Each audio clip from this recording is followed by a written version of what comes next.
bwe bati abakulembeze mu kibiina ki National Unity Platform kabatongoza kaweefube ow'okuwandiisa bannakibiina okwetoloola eggwanga lyonna. Tulina aba members already be twaregistaringa naye tusazeewo okuddamu ne turegistaringa abalala. Tujabawo omuwendo bwe tuba tumaze eno phase tujabawo omuwendo.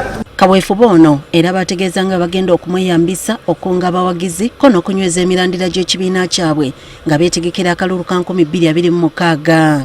Nga basinkanya bagenda okuwandiisa abalonzi ku kitebe Makerere Kavule bategeeza nga Kaweefube bwalina okutandikirawo ennaku z'omwezi lumu omwezi guno. Bano bakulembeze ba kibiina bagenda kujja mu byalo nga baregisteringa abantu temwetantala nti ate mubakwata mubasiba mubakyankalanya obuvunaanyizibwa bubagendako bukkirizibwa mu ssemateeka yaffe era tuwoniinze omuntu yenna oga w'amagye oba poliisi aneetantala okukyankalanya abantu baffe bano oba kubakwata oba ki tujjamu handolinga ye nga ye. Kyokka olwaleero omwogezi wa poliisi mu ggwanga Fred Enanga agambye nti bano tebabategeezangako ku nteekateeka yaabwe. Ekibiina ekya FDC ekya Katonga kibadde kitambula nga kikuŋŋaanya ebirowoozo tetunafuna kwemulugunya kwonna.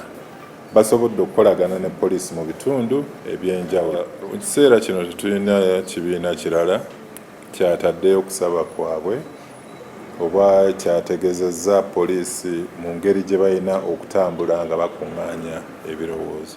Enanga agambye nti nga poliisi kigivunaanyizibwako okubawa obukuumi okukakasa nti tebafuna buzibu bwonna. Kubanga jjukira obukuumi buba bwetaagisa mu ntambula wano okumanya nti ebifo bye bagendamu ddala biri secure bulungi.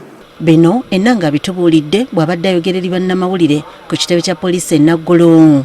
Eno n'ekitongole ekivunaanyizibwa ku miwendo Uganda National Bureau of Statistics kyongedde okukoowoola bannayuganda okwetaba mu nteekateeka y'okubala abantu naddala mu kiro ekinaakeesolwa nga 10 Meeyi. 10 May 2024 will be a census public holiday and the public is encouraged to stay at home to facilitate smooth start of the enumeration exercise.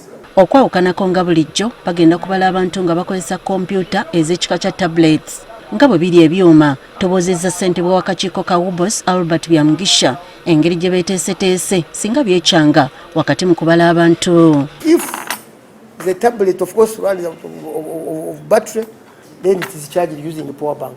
Tablet zino ziwerera ddala emitwalo 12. Enteekateeka y'okubala abantu gavumenti egitaddemu obuwumbi bwa kono 320. Susan Nanyanzi agafeeyo ku Spark TV.